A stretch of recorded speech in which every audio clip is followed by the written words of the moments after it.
সূরাতুল মুলকের 2 নম্বর আয়াত আল্লাহ বলেন, আল্লাযী খালাকাল মাউতা ওয়াল হায়াতা লিয়াবলুয়াকুম আইয়ুকুম আহসানু আমালা।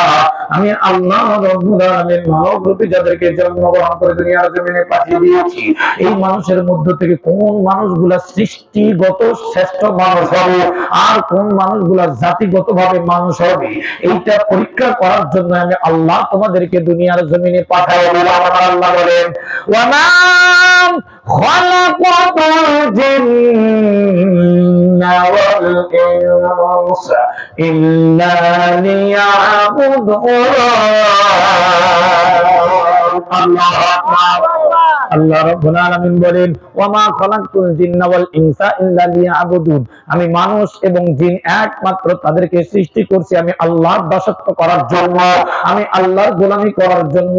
আমি রব ছাড়া, আমি আল্লাহ ছাড়া কারো গোলামি করবে না, কারো সামনে মাথা নত করবে না, কাউকে ক্ষমতার মালিক মনে করবে না। আমি আল্লাহ তামাম পৃথিবীর মানুষকে মুহূর্তের মধ্যে চাইলে 1 সেকেন্ডের মধ্যে ক্ষমতাচ্যুত করতে পারি, আবার কাউকে এইরকম ভাবে যদি আমি শাসন ক্ষমতা দিই, 1 নয় 2 নয় দীর্ঘ 50 বছর পর্যন্ত ক্ষমতার সিংহাসনে বসাইতে পারি। ক্ষমতাটা কার? আল্লাহ। বলেন কার? আল্লাহ বলেন, পৃথিবীর মানুষ ক্ষমতা নিয়ে বাহাদুরি করো না, অর্থ নিয়ে বাহাদুরি করো না, চেহারার সৌন্দর্য নিয়ে বাহাদুরি করো না। আমি আল্লাহ যাকে খুশি তাকে ক্ষমতা দিই, যাকে খুশি তাকে এইরকম ভাবে অর্থ সম্পদ দিই। এটার মধ্যে দুনিয়ার কোন মানুষের এইরকম ভাবে হাত নাই। আমি আল্লাহ তোমাদের মধ্যে থেকে কোন মানুষটা ভালো আর কোন মানুষটা খারাপ, কোন মানুষটা জান্নাতি হবে কোন মানুষটা জাহান্নামী হবে, এইটা নির্ণয় করার জন্য হায়াত এবং মৃত্যু দুইটা জিনিস আমি রব তোমাদেরকে দান করব। মানুষ যদি মৃত্যু না হইতো, মৃত্যু থেকে যদি মানুষটা পলায়ন করতে পারতো, পৃথিবীর জমিনে যত মানুষ এসেছে কোন মানুষ মৃত্যুকে অস্বীকার করে না? করে নাকি? না।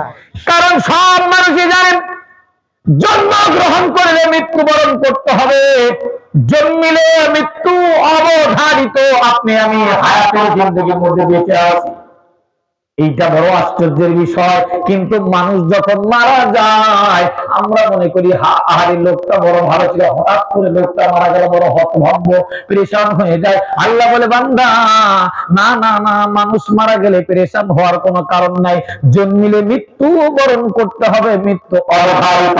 বরঞ্চ তুমি হায়াতে বেঁচে আছো, এইটাই তোমার কাছে বড় আশ্চর্যের বিষয়, ঠিক না?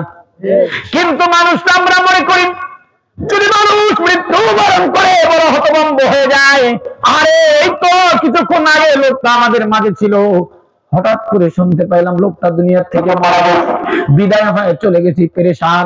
ছেলে কান্দে, মেয়ে কান্দে, আত্মীয় স্বজন সকলে কান্নাকাটির রোল হয়ে যায়। আল্লাহ বলে, বান্দারে এইটা বড় আশ্চর্যের বিষয় নয়, জন্মগ্রহণ করলে মৃত্যু অবধারিত। এমন মৃত্যু, এই মৃত্যুর থেকে দুনিয়ার কোন মানুষ কথা ফেরেশতারা পর্যন্ত পলায়ন করতে পারবে না, যখন ঠিক কিনা? মুসলমান ভাইরা আমার, আখির জামানার পয়গম্বর বিশ্বনবী মুহাম্মদুর রাসূলুল্লাহ সাল্লাল্লাহু আলাইহি ওয়াসাল্লাম বলে, আকসিরু যিকরান আযিমিল লাযাতিল মাউত। আল্লাহর পয়গম্বর বিশ্বনবী জনাব মুহাম্মদ রাসূলুল্লাহ সাল্লাল্লাহু আলাইহি ওয়াসাল্লাম বলে, হে আমার উম্মতের পুরুষ মহিলারা, তোমরা বেশি বেশি করে মৃত্যুর কথা স্মরণ করো। কার কথা? মৃত্যুর কথা। আর আমরা বেশি বেশি স্মরণ করি কিভাবে অর্থ সম্পদ কামানো যাবে, কিভাবে 1000 টাকা আছে 2000 বানাবো, 2000 আছে কিভাবে 1 লক্ষতে রূপান্তরিত করব, এই চিন্তা ফিকির সারাক্ষণ আমাদের মাথার মধ্যে ঘুরপাক খায়। ভাই যা আল্লাহর পয়গম্বর বলি, ও আমার উম্মতের পুরুষ মহিলারা, আকসিরু যিকরা হাযিমিল লাযাতিল মাউত, তোমরা বেশি বেশি করে মৃত্যুর কথা স্মরণ করো। কারণ মৃত্যু এমন একটা বস্তু, এমন একটা জন্তু, যে মৃত্যুর কারণে দুনিয়ার মানুষের আশা আকাঙ্ক্ষা সব ধূলিসাৎ হয়ে যায়, ঠিক কিনা বলো? মৃত্যু এমন একটা সম্পদ, এমন একটা বস্তু, আল্লাহ রাব্বুল মুখের মধ্যে মৃত্যু নামক বর্ষির কল এমন ভাবে লেগে দিয়েছে,